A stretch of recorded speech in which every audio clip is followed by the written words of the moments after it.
Hello, everyone. My name is Gwendolyn Tapia. I'm an English teacher.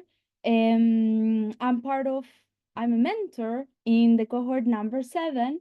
And today I'm going to present about my mentee, Giselle Painemil.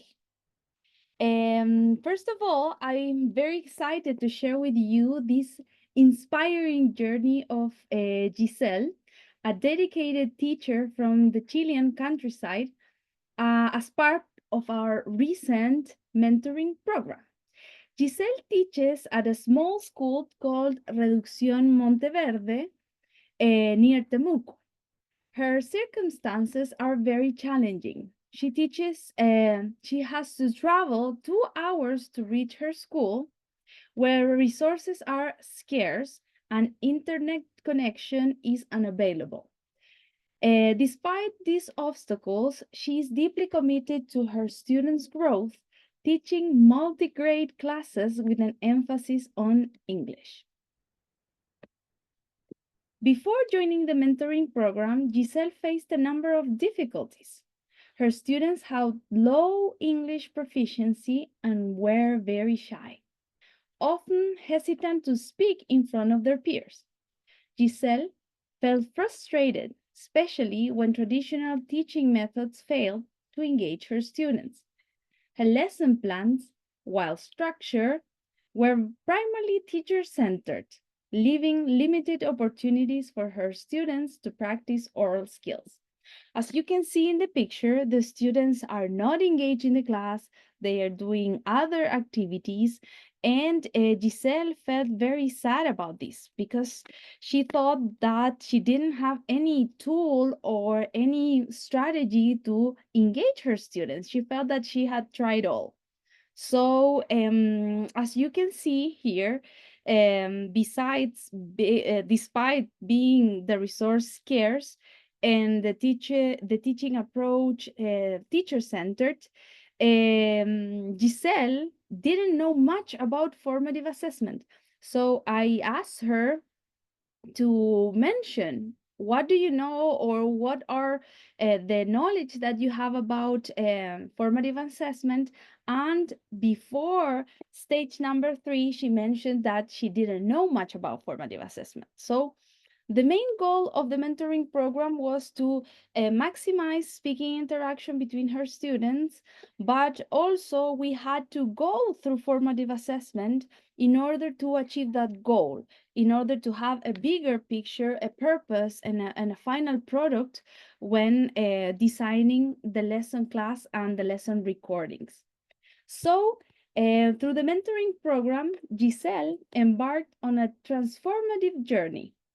Together, we established a clear action plan.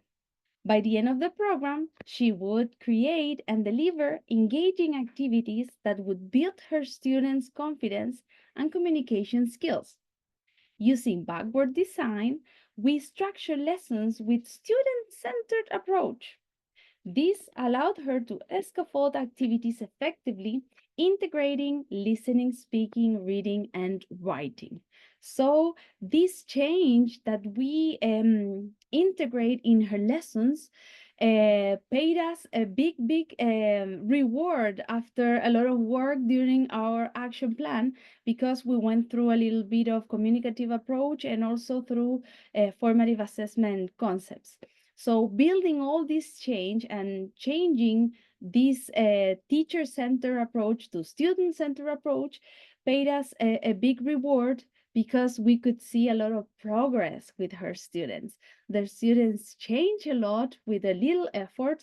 And as you can see in the picture, her students were able or felt that confidence in order to present about their favorite music artist in front of their classmates. So the progress was remarkable. Giselle introduced activities like student-led presentations on their favorite artists, creating a safe space for her students to practice English.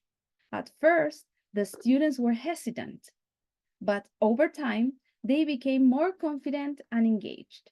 This shift was evident in their increased participation and willingness to interact in English. So I love this picture because their students are smiling and having a great time along the class. And this is how you can evidence the progress, because before the mentoring program, the students were not interested in the English class. But after the mentoring program, you can see them speaking in English and also having a great time. So Giselle went a lot through a lot of self growth, and beyond her students' improvement, Giselle herself experienced profound growth. Initially, she was hesitant to use English during our sessions, fearing her skills were a little bit rusty. However, as we worked together, she gained confidence both as a communicator and as an educator. Her reflective practice deepened, allowing her to adapt and refine her teaching strategies effectively. So Giselle not only felt happy about what her students were able to do, but also she felt more confident speaking in English and using the reflective prompts that we use in the reflective portfolio. And she was very happy by the end of the program and very proud of herself and all the achievements that she had. So this example of Giselle is very exciting because this was like a ripple effect, because she had an impact in her community as well, because the other teachers also saw that using more student-centered activities was more motivating for their students. So this was a beautiful experience. Giselle was an excellent mentee, and the action plan was a key point to achieve this goal of her action plan. So thank you so much for paying attention and for watching this video. Bye bye.